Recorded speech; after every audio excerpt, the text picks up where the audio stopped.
अस्सलामुअलैकुम स्टूडेंट्स, ये हमारी क्लास 2 की उर्दू की किताब है जिसका चैप्टर आज हम रीड करेंगे मीठी ईद, ईदी और खुशियाँ। ये आपका मंथ ऑफ दिसंबर का चैप्टर है। ठीक है, तो चलें इसे स्टार्ट करते हैं। शाज़िया अक्सर सोचा करती थी कि अब्बू, अम्मी और भैया रोज़े कैसे रखते होंगे, क्योंकि वो अपने सामने खाने की चीज़ें मसलन चॉकलेट, बिस्किट वग़ैरह देखकर खाए पिए बग़ैर नहीं रह सकती थी। उसने अपने अब्बू से इस बारे में पूछा कि आप सारा दिन कुछ खाए पिए बग़ैर कैसे रह लेते हैं। इस बात पर अब्बू ने जवाब दिया कि रोज़े में अल्लाह ताला सब्र दे देता है और इंसान का हाथ खाने पीने की चीज़ें सामने देखकर भी रुक जाता है, फिर इसके बदले वो हमें इनाम के तौर पर ईद की खुशियाँ देता है।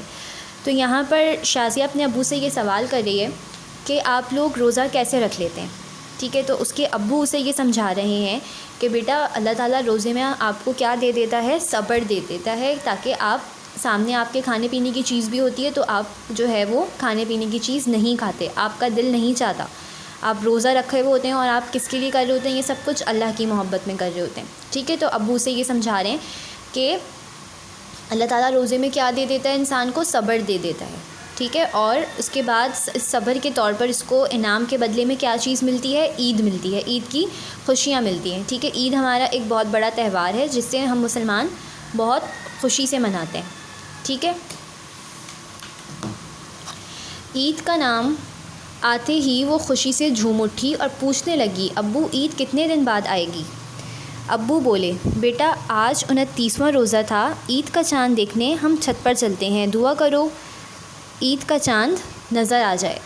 अम्मी, अब्बू, भैया और शाज़िया छत पर जाकर ईद का चाँद देखने की कोशिश करने लगे।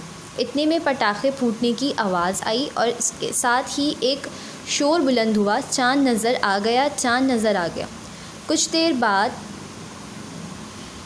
कुछ देर में इन्हें भी बारीक सा चाँद बड़ी मुश्किल से नज़र आ गया। बारीक सा चाँद क्यों? क्योंकि ईद का चाँद या चाँद की पहली तारीख जब होती है तो चाँद बहुत ज़्यादा बारीक होता है। आप इस तस्वीर में भी देख सकते हैं। ठीक है, ये तो आपको इसमें फिर भी आसानी से दिख रहा है, लेकिन ईद का चाँद हो गया, चाँद की पहली तारीख होती है तो चाँद बहुत ज़्यादा बारीक होता है और वो हमें बहुत मुश्किल से दिखाई देता है।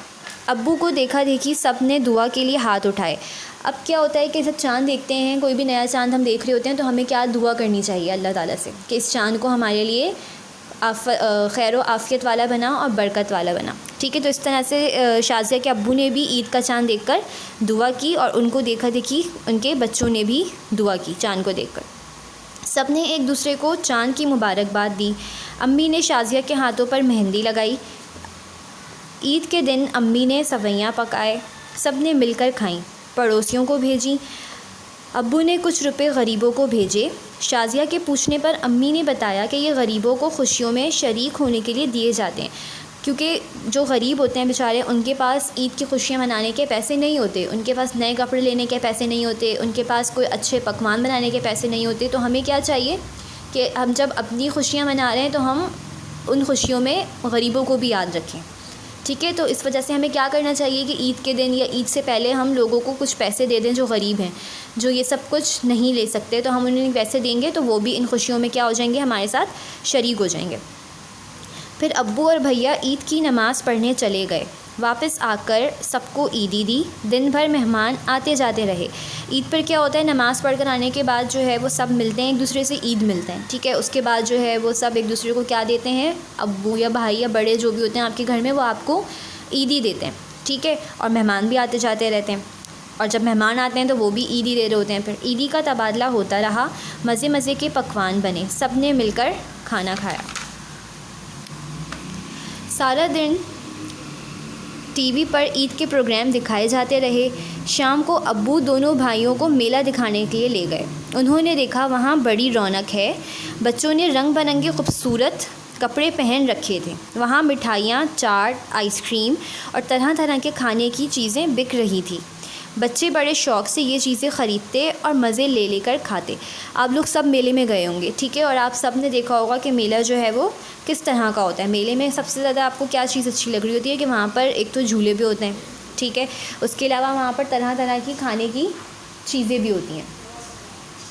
ठीक है,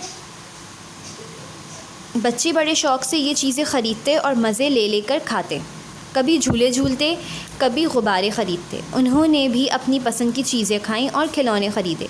हर तरफ खुशी का समा था। खुशी का समा था क्या मतलब? समा मतलब है कि खुशी का मंज़र था, हर तरफ खुशियाँ ही खुशियाँ थी। घर वापस आए तो देखा मामू और चाचू अपने बच्चों के साथ ईद मिलने आए हुए हैं। सब बच्चे एक दूसरे को ईद की बातें सुनाने लगे। उनके चेहरे खुशी से दमकने लगे और वो बहुत बेचैनी से अगली ईद का इंतज़ार करने लगे। आप लोगों को भी ईद का इंतज़ार होता होगा, ठीक है। बाकी आपके पास यहाँ पर ये तस्वीरें बनी हुई हैं, तो इसमें जो क्या क्या चीज़ें दिखाई गई हैं वो आपने इस तरह से यहाँ पर फिल करनी है, ठीक है।